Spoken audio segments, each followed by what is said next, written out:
Muito mais investigativa do que a minha, do que a sua. De fato. Você investiga as pessoas? Eu investigo bastante as pessoas. Você investigou sua namorada antes de namorar? Investiguei. Você deu aquela stalkeada? Sim. Você foi nas primeiras fotos e curtiu? Não. O que você... Ah, cara, fiz muitas coisas, né? O Jus Brasil, sempre é bom, né? Quando você tá conhecendo uma pessoa, você pesquisar o nominho dela no Jus Brasil. Ah, você tá brincando. Óbvio que não, cara. Você tem que saber onde você tá pisando. Você tem que estar ligado. Serasa.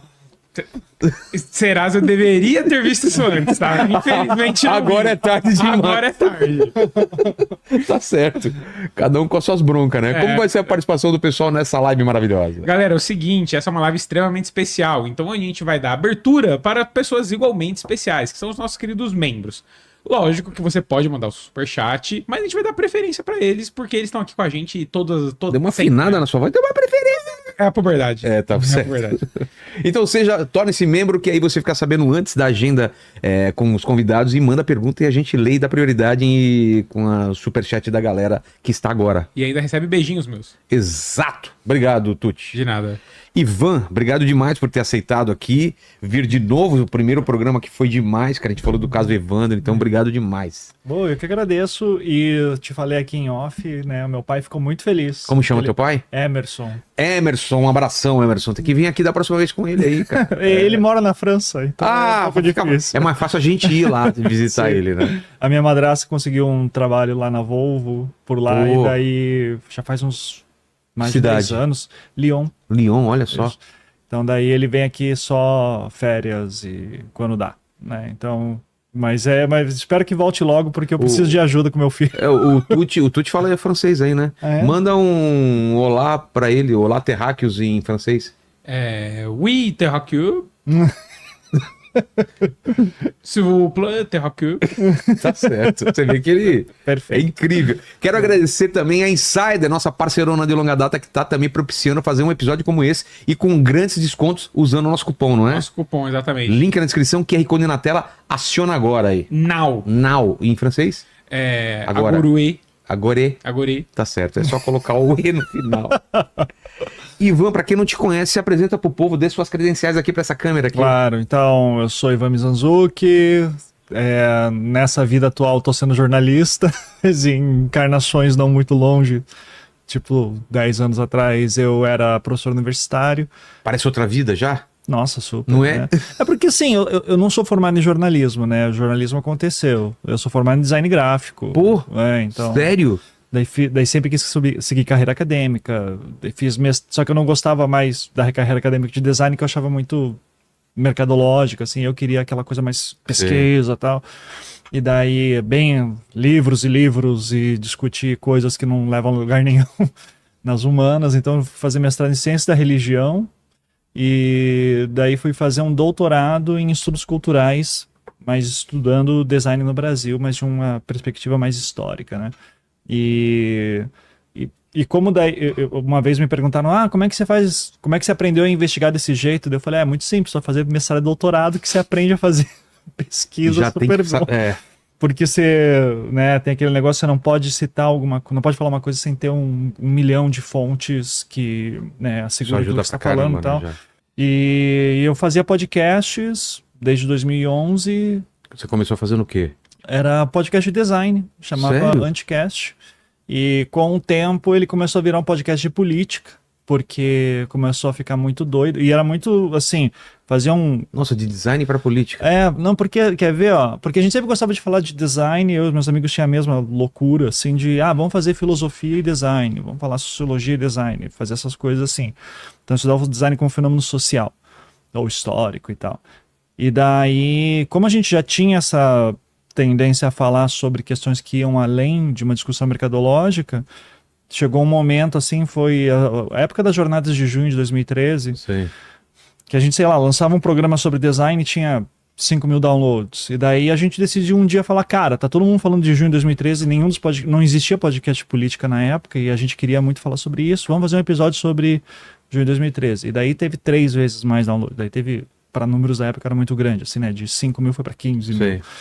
E daí a gente disse, pô, eu gosto de falar disso, Tem público. tenho público, há um interesse, então eu achei ali um nicho e a gente entrou com uma visão bem mais progressista, Claro. né, tal, que era a nossa Podcast, eu vertente. lembro, não, tinha uma... Daí a gente bem cresceu famosos. muito, assim, ali pra 2015, 16, 17, 18, assim, daí 19, nem tanto. E com uma periodicidade certinha. Sempre semanal. É. Eu tinha muito esse negócio do, né, melhor lançar um programa ruim do que não lançar programa, né? Então era aquele negócio que uma vez eu vi o Jovem Nerd falando, muito tempo atrás, né, comecei a fazer podcast porque eu fiz um workshop com eles no final de 2010. Os caras Foi o único dominaram workshop o que eles podcast deram. durante muito tempo, né? Então Jovem daí Nerd, eles... Épico o negócio. E eu lembro naquele workshop que eles falaram assim, olha, você define uma periodicidade e mantém. Né? Então, o que você faz aqui eu acho que é loucura, né? De fazer programa diário. Eu decidi uma periodicidade e tô tentando manter até morrer, né?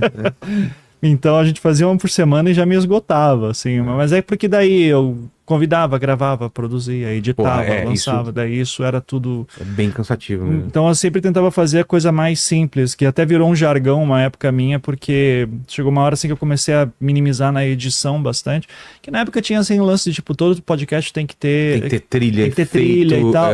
Daí a gente começou a cortar tudo isso, chegou uma hora que eu disse assim, cara, na gringa ninguém faz assim. Faz cru mesmo, faz né? cru, então vai cru. Então daí eu mandei assim, e daí virou um jargão meu, alguém falava uma bobagem, eu falava, eu não vou editar essa merda, vai ficar... Vai assim mesmo. vai pro ar assim. E daí cresceu, só que lá por 2015, 2014 teve aquele estouro de um podcast nos Estados Unidos chamado Serial, que foi uma investigação criminal da Sarah Koenig, né? Foi o mesmo ano que saiu também. Mudou o jogo, né? Foi o podcast que dizem que estourou a bolha, né? Que daí, de repente, estava todo mundo falando de podcast nos Estados Unidos. A Sarah Koenig já era uma baita jornalista, assim, de podcasts do This American Life, que é um programa super famoso lá também da National Public Radio, né? A NPR. E daí também saiu aquele documentário no Netflix, o Making a Murderer. Daí eu disse assim, tem alguma coisa aqui acontecendo, né? Que foi também um sucesso, né? Que foi um baita sucesso. E acho que foi quando as pessoas começaram a ouvir o termo True Crime. Eu vou confessar que eu só ouvi o termo True Crime quando estava produzindo a série do caso Evandro. Quando a produtora chegou... eu não lembro também, mas com certeza é mais recente do que... É bem recente. Assim, da gente ter o termo, assim, isso aí tá virando uma coisa. E daí eu comecei em 2015, eu disse, poxa, cara, eu já escrevo, eu sei fazer pesquisa, eu gostava de escrever ficção também. E... acho que eu sei escrever, eu sei fazer pesquisa, eu faço podcast, eu acho que consigo juntar tudo isso e fazer uma coisa que os gringos estão fazendo, que é esse podcast narrativo, que daí era uma coisa que teve umas experiências aqui assim, mas não foram grandes e tal. Daí eu disse, eu acho que eu consigo e eu quero ser o cara que faz isso antes de todo mundo, né? Porque quando estourar aqui, eu quero ser a referência. Então eu tinha essa visão lá para 2014, então em 2015 eu fiz alguns cursos, fiz alguns testes, e daí lancei o Projeto Humanos, né, que virou esse podcast narrativo, que já está na sua 7ª temporada agora, né. Comecei com histórias que não eram de crime, né, no sentido, o que a gente tem de... aconteceu, alguém morreu tal, mas eu comecei contando a história de uma sobrevivente do Holocausto, que é um crime contra a humanidade, claro. Mas enfim... Daí a 2ª temporada foi sobre a crise no Oriente Médio, que estava lá a época da guerra na Síria, Estado Islâmico e tal. Então daí fui fazendo uma coxa de retalhos de várias histórias de refugiados, pessoas que lutaram na guerra da Síria, né, sobre o próprio Estado Islâmico em si. Sempre com base, com uma filosofia que é, eu vou contar o universal a partir do particular. Então eu vou contar a história de uma pessoa. Perfeito isso, né, e a história dessa pessoa, ela explica todo um contexto, né? Assisti até um filme que, não sei se você chegou a ver, que é a Redenção, um filme que tá no cinema não agora. Vi. Que é a partir de um pastor também, na época do nazismo, cara. Caramba. Eu nem sabia que tinha esse movimento dentro da própria igreja contra o nazismo lá. É uma visão totalmente diferente. Os caras até planejaram o assassinato do Hitler na época. Assim, bem legal. E eu acho legal isso, você pegar um recorte. É a vida desse cara, ele perde o irmão na Primeira Guerra, aí ele vai para esse lado de se tornar pastor, e dentro da igreja os caras começaram a a SS entrar e os caras idolatrar Hitler e ele achou muito errado desde o começo e teve uma corrente que falou, não, cara, que isso, tá totalmente errado. E claro que os caras foram perseguidos, mortos e tudo mais. E é legal porque daí passa uma visão que é muito particular e que você acha interessante justamente por causa disso, né? Quantas vezes você já ouviu o termo, a questão da Segunda Guerra Mundial, Exato, né? eu nunca tinha visto por esse ano. E aí ele vai para os Estados Unidos, ele toca jazz com os caras lá, é muito louco, porque a vida do cara se acompanha toda e tem a Segunda Guerra lá no meio, o nazismo acontecendo. Cara, é muito louco. E esse eu acho que é uma coisa que eu peguei muito do doutorado, que foi o momento que me abriu, assim, porque doutorado, a gente fala, né, que você pega tem um campo gigantesco, daí você pega uma coisinha e você tem que criar uma tese nova em torno dela. Então você vai fazer um recorte muito específico de uma coisinha bem pequena e você vai ser o maior especialista daquilo que ninguém se importa. Vai cavar e cavar. Então você vai ter uma coisinha muito específica que foi você que fez, e isso é a inovação. E é assim que a ciência se desenvolve, né? Cada um fazendo uma pesquisa inovadora em algum ponto. E daí depois eu fui descobrir que isso é meio que comum também entre escritores, né? Principalmente que falam de vida real. Você achar um recorte muito específico dessa proposta de falar do universal a partir do particular. Com certeza. Então, desde o início, quando eu terminei a primeira temporada, eu já fiquei, qual que é a minha próxima história? Eu acho que seria legal fazer uma história de crime, porque o crime tem uma questão do mistério, né? Do gancho, de um episódio para o outro, o que aconteceu, quem que fez. É uma crescente, né? É uma crescente. Você vai dando mais informações para a pessoa, ela vai entendendo o caso, ele se desdobra, tem reviravolta. Isso. Então daí é pegar tudo isso e entender o caso em si e transformar numa narrativa. Então esse foi a primeira intenção. Eu sempre falo que fazer o Caso Evandro foi muito mais um exercício de estética. Foi... Porque quando eu pesquisava sobre... Por que eu escolhi o Caso Evandro? Porque, para mim não fazia sentido falar de algum lugar que não fosse Curitiba. Ou Paraná, né? Que lá ocorre em Guaratuba, enfim. O lance do pessoal, né? Eu tava falando do meu pai, tem uma coisa que meu pai me ensinou muito cedo, assim, que eu levo pra tudo, que é... Ele falava de futebol, no caso. Ele fala assim, o pessoal nasce em Curitiba, cresce em Curitiba e vai torcer pro São Paulo, pra Corinthians. Tem que torcer pros times locais e tal. E eu levei muito isso pra minha vida toda, do tipo...